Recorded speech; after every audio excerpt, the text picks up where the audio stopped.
Hey, what's going on people? It's SGZ here from the SpartanGameZone, and in this video, we'll be counting down the top 5 most recently buffed weapons. A number of guns were poked by the buff stick not too long ago, and I'll be letting you know what happened to each weapon, give you tips on maximizing its damage, and of course let you know where to get one. So let's crack into it. We open this countdown of the top 5 recently buffed weapons from the 9th of October with the Rangefinder, a deadless pistol that can come in all the elements and has an increased chance to drop from Vile Prototype. You can find around here in Windspare Terminus range. It received a 30% increase to its base damage, which has it performing a lot better. Its legendary effect is titled Precision, where it will fire in a 3-shot burst, then a 2-shot burst, and finally a solitary round. As it moves through this pattern, it grows stronger, but not only from a damage perspective, but its projectiles also gain splash radius. And yes, this gun does deal splash damage, which is great and provides another avenue to increase its power. Standard variants come with a deadless manufacturer part, which allows you to switch between ammo types, where the ideal ammo alternative is shotgun ammo, which will add projectiles to each shot, upping its DPS. Overall, this is a well-rounded gun, especially now with the 30% base damage increase. Moving on to the Ruby's Grasp, a kinetic pistol that has an increased chance to drop from Vile Lictor, who you fight at the very end of the Umbral Fortress, which you can travel to around here in the Terminus range. The Ruby's Grasp received an increase not only to its damage, but also its fire rate, bolstering its DPS more than most. Its damage increased by 50% and its fire rate by 25%. Because it's a legendary weapon manufactured by Tediore, it has a unique effect on reload. This one causes 4 copies of the gun to home in on nearby enemies, or in my case, 5. The damage those homing copies deal is relative to the amount of ammo in your magazine when you trigger the reload, meaning if you're going for reload damage, then look for one with high base damage and a large magazine. This gun's reload effect is strong enough to defeat mobs in a single reload, and its regular fire doesn't let it down either. I recommend hunting down one with a Torg licensed part, as this will synergize best with the splash damage the reload effect provides. If you're thinking of purely spamming reloads, then this gun suits that well, and the Tediore Banger enhancement will help extend your lifetime with this weapon.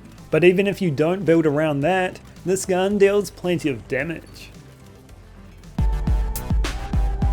Next up we have the Bully, another non-elemental pistol. This one's manufactured by Order and has an increased chance to drop from Core Observer around here in the Black Lime Order Bunker in the Fade Fields. The Bully received an all-round buff, a 50% increase to its base damage and 50% increase to its drone's damage, and that drone is its unique effect, where aiming down sights and deploying its shields will cause an attack drone to spawn every 14 seconds. The attack drone will attack whatever you're attacking, firing in a slow 5-round burst, but dealing heavy damage, and will kamikaze into an enemy, dealing much more damage when it expires. By default, the drone is more powerful than the gun, and you can increase its power through boosts to kinetic damage and obviously damage dealt.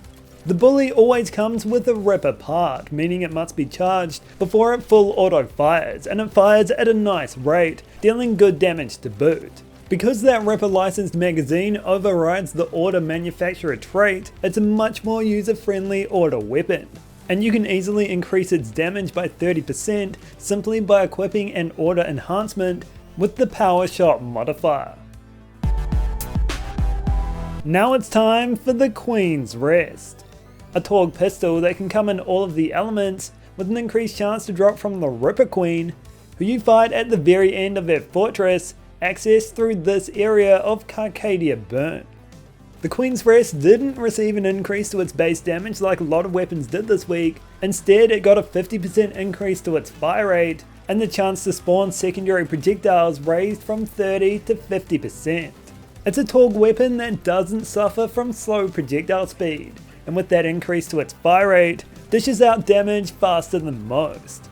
Its unique effect is the perfect companion to its raw base power. where homing sticky projectiles spawn 50% of the time you damage an enemy. And the fact that the homing sticky projectiles can spawn others themselves make it even better. Because it's manufactured by Torg, it typically comes with your standard impact mode and your secondary sticky firing mode, where stickies stack for increased damage whenever you reload, switch modes, or switch weapons. However, getting this gun with a melee one part will keep those Torg and sticky modes intact, but they'll be in the alternating element. I typically find the impact mode to perform best, but it does depend on the sticky stacking bonus. And this is one gun that will explosify the battlefield. Time now for some honourable mentions, where we start with the 7th Sense. A non-elemental Jacob's pistol that has an increased chance to drop from Vile Ted and the Experiments, and yes, that is a sick name for a band who you can find around here in the Terminus district after completing the quest below the surface. The 7th Sense received a major buff to its unique effects damage, increasing the power of the orbs it spawns on hit by 250%. To summon them, all you need to do is hit your target, which will see them float into the air, where on reload, they'll rapidly strike the heart of your enemy, dealing the brunt of its damage. To get the most out of this gun, you'll want to command that unique effect with authority, summoning just the right amount of orbs to defeat your target before moving on to the next. Another honourable mention I have for you is the Hellwalker, a Jacob's shotgun that as of last week can only come in fire, and it has an increased chance to drop from the Meathead Riders, who you can find around here in a Ripper drill site in the south of the Terminus range. The Hellwalker is the Doom shotgun, playing heavy metal music when you pick it up, and each time you pull the trigger. It's a blazing sawn-off, consuming 2 ammo per shot, with just the 2 ammo in the magazine, meaning each shot will require a reload by default. However, increasing your mag size by 50% will allow you to fire 2 shots, increasing its DPS. And the best thing you can do to increase it further is reduce your reload speed, either through picking up the right Hellwalker or with the right items, skills and abilities. It fires 10 projectiles per shot, and with the Jacob's Ricochet trait means critical hits are deadly. But with a number of great shotguns in this game, it doesn't quite hit those high notes, even now after its buff. Now for number 1 from this round of buffs, and it is the Convergence, a great all-round shotgun which comes in all the elements and has an increased chance to drop from Bramblesong, who you can find around here in the Bittermane Abandoned Auger Mine. The Convergence received a 25% damage increase, an increase that I didn't really think it needed, but now that it's got it, I can't complain. It's manufactured by a Ripper, meaning like the Bully, it must be charged before it full auto fires, and its legendary effect causes converging projectiles to surround your targets, piercing them from the inside out. Those extra projectiles not only provide more damage, but also more hits, proccing skills and abilities more often, and leading to greater status effect chance. Those extra projectiles couple well with the 3 it already fires per shot, and with a large magazine and a steady fire rate, this gun chews through health bars comfortably.